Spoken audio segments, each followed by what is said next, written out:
सके। रात में इंद्रधनुष और मध्याह्न में उल्कापात होता दिखाई दे तथा गीध और कौवे घेरे रहे तो उस मनुष्य की आयु 6 महीने से अधिक की नहीं रह जाती। यदि आकाश में सप्तऋषि तथा स्वर्ग मार्ग छाया पथ न दिखाई दे तो कालज्ञ पुरुषों को उस पुरुष की आयु 6 मास ही से समझनी चाहिए।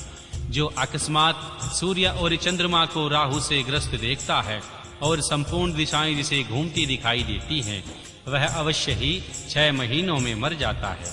यदि अकस्मात नीली मक्खियां आकर पुरुष को घेर लें तो वास्तव में उसकी आयु 1 मास ही शेष जाननी चाहिए।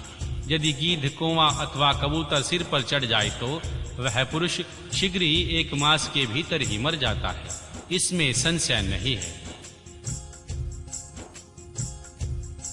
अध्याय 17 व 25 काल को जीतने का उपाय, नवधा, शब्द ब्रह्मा एवं तुंकार के अनुसंधान और उससे प्राप्त होने वाली सिद्धियों का वर्णन।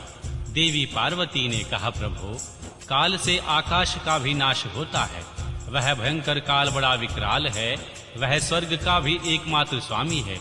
आपने उसे दग्ध कर दिया था, परंतु अनेक प्रकार के स्तोत्रों द्वारा जब उसने आपकी स्तुति की तब आप फिर संतुष्ट हो गए और वह काल पुनः अपनी प्रकृति को प्राप्त हुआ, पूर्ववत स्वस्थ हो गया। आपने उससे बातचीत में कहा, काल, तुम सर्वत्र विचरोगे किंतु लोग तुम्हें देख नहीं सकेंगे। आप प्रभु की कृपा दृष्टि होने वाले और वर मिलने से वह काल जी उठा तथा उसका प्रभाव बहुत बढ़ गया। अतः महेश्वर, क्या यहाँ ऐसा कोई साधन है जिससे उस काल को नष्ट किया जा सके? यदि हो तो मुझे बताइए, क्योंकि आप योगियों में शिरोमणि स्वतंत्र प्रभु हैं। आप परोपकार के लिए ही शरीर धारण करते हैं।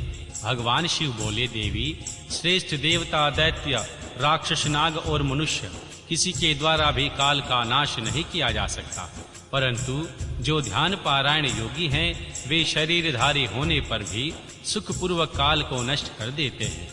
वारारोहे, यह 5 भौतिक शरीर सदा भूतों के गुणों से युक्त ही उत्पन्न होता है और उन्हीं में इसका लय होता है। मिट्टी की देह मिट्टी में ही मिल जाती है। आकाश से वायु उत्पन्न होती है, वायु से तेजस्व प्रकट होता है, तेज से जल का प्रकाट्य बताया गया है और जल से पृथ्वी का आविर्भाव होता है। पृथ्वी आदि भूत प्रकर्ष अपने कारण में लीन होते हैं। पृथ्वी के 5, जल के 4, तेज के 3 और वायु के 2 गुण होते हैं।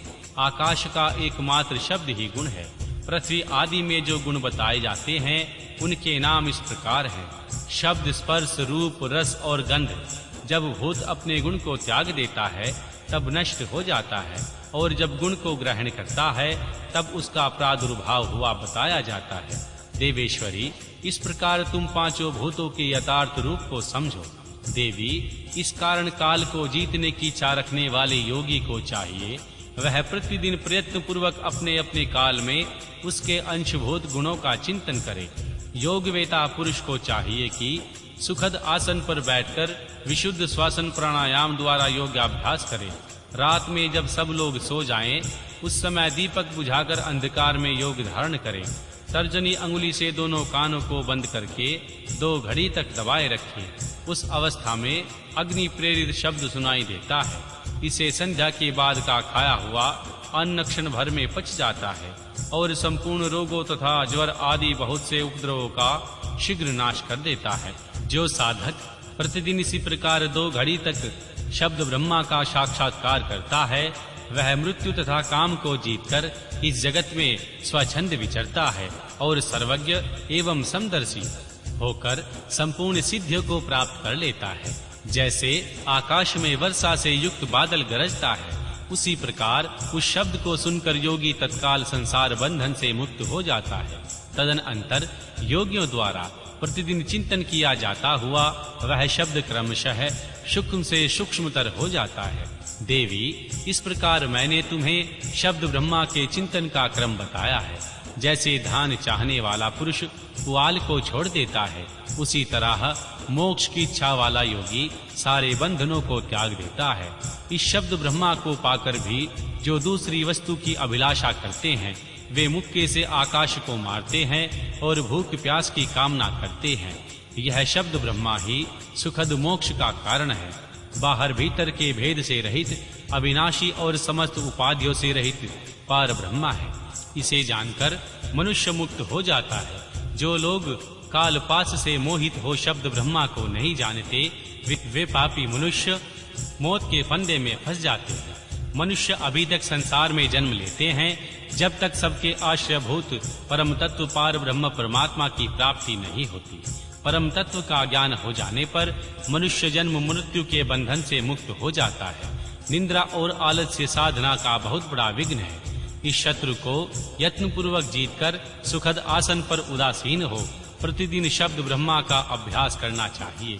100 वर्ष की अवस्था वाला पुरुष आजीवन इसका अभ्यास करे तो उसका शरीर रूपी स्तंभ मृत्यु को जीतने वाला हो जाता है और उसे प्राणवायु को शक्ति को बढ़ाने वाला आरोग्य फल प्राप्त होता है।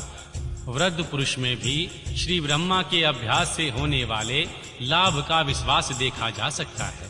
फिर तरुण मनुष्य को इस साधना से पूर्ण लाभ हो सके, इसके लिए तो कहना ही क्या। यह शब्द ब्रह्मा न ओमकार है, न मंत्र है और न बीज है, न अक्षर है। यह अनाहत नाद बिना आघात के अथवा बिना बजाए ही प्रकट होने वाला शब्द है। इसका उच्चारण किए बिना ही चिंतन होता है। यह शब्द ब्रह्मा परम कल्याणमय है। प्रिय शुद्ध बुद्धि वाले पुरुष यत्न पूर्वक निरंतर इसका अनुसंधान करते हैं। अतः 9 प्रकार के शब्द बताए गए हैं जिन्हें प्राणवेता पुरुषों ने लक्षित किया है। मैं उन्हें प्रयत्न करके बता रहा हूँ। उन शब्दों को नाद सिद्धि भी कहते हैं। वे शब्द क्रमशः इस प्रकार हैं: कोश, कांस्य, झांझ आदि श्रृंग, सिंगा आदि घंटा, वीणा आदि बांसुरी, दुदुम्बी, शंख और नवा मेघ गर्जना। इन 9 प्रकार के शब्दों को त्याग कर तुंकार का अभ्यास करे। इस प्रकार सदा ही ध्यान करने वाला योगी पुण्य और पापों से लिप्त नहीं होता। देवी, योगा अभ्यास के द्वारा सुनने का प्रयत्न करने पर भी जब योगी उन शब्दों को नहीं सुनता और अभ्यास करते करते मरण सन्न हो जाता है, तब भी वह रात दिन उस अभ्यास में ही लगा रहे। ऐसा करने से 7 दिनों में वह शब्द प्रकट होता है जो मृत्यु को जीतने वाला है। देवी, वह शब्द 9 प्रकार का है। मैं उसका यथार्थ रूप से वर्णन करता हूँ। पहले तो घोषात्मक नाद प्रकट होता है जो आत्मशुद्धि का उत्कृष्ट साधन है। वह उत्तम नाद सब रोगों को हर लेने वाला तथा मन को वशीभूत करके अपनी ओर खींचने वाला है। दूसरा कांस्य नाद है जो प्राणियों की गति को स्तंभित कर देता है। वह विश्वभूत और ग्रह आदि को बांधता है, इसमें संशय नहीं है। तीसरा श्रृंगनाद है जो अभिचार से संबंध रखने वाला है। उसका शत्रु के उच्चाटन और मारण में नियोग एवं प्रयोग करे। चौथा घंटा नाद है जिसका साक्षात परमेश्वर शिव उच्चारण करते हैं। वह नाद संपूर्ण देवताओं को उत्कृष्ट कर लेता है। फिर भूतल के मनुष्य की तो बात ही क्या। यक्षों और गंधर्वों की कन्याएं उस नाद से आकृष्ट हो योगी को अपनी इच्छा के अनुसार महान सिद्धियां प्रदान करती हैं तथा उसकी अन्य कामनाएं भी पूर्ण करती हैं। 5वां नाद वीणा है जिसे योगी पुरुष ही सदा सुनते हैं। देवी, उस वीणा नाद से दूरदर्शन की शक्ति प्राप्त होती है। वशीनाद का ध्यान करने वाले योगी को संपूर्ण तत्व प्राप्त हो जाता है।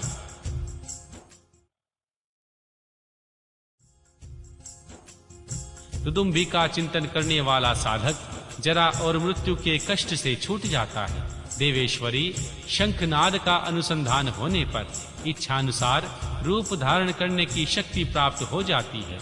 मेघनाद के चिंतन से योगी को कभी विपत्ति का सामना नहीं करना पड़ता। वरासने, जो प्रतिदिन एकाग्रचित से ब्रह्म रूपी तुंकार का ध्यान करता है, उसके लिए कुछ भी असाध्य नहीं होता। उसे मनोवांछित सिद्धि प्राप्त हो जाती है। वह सर्वज्ञ, सर्वदर्शी और इच्छानुसार रूपधारी होकर सर्वत्र विचरण करता है, कभी विकारों के वशीभूत नहीं होता। वह साक्षात भगवान शिव ही है, इसमें संशय नहीं है। परमेश्वरी, इस प्रकार मैंने तुम्हारे समक्ष शब्द ब्रह्मा के नवधा स्वरूप का पूर्णतः वर्णन किया है। अब और क्या सुनना चाहती हो? अध्याय 26। काल या मृत्यु को जीतकर अमरत्व प्राप्त करने की 4 योगिक साधनाएं।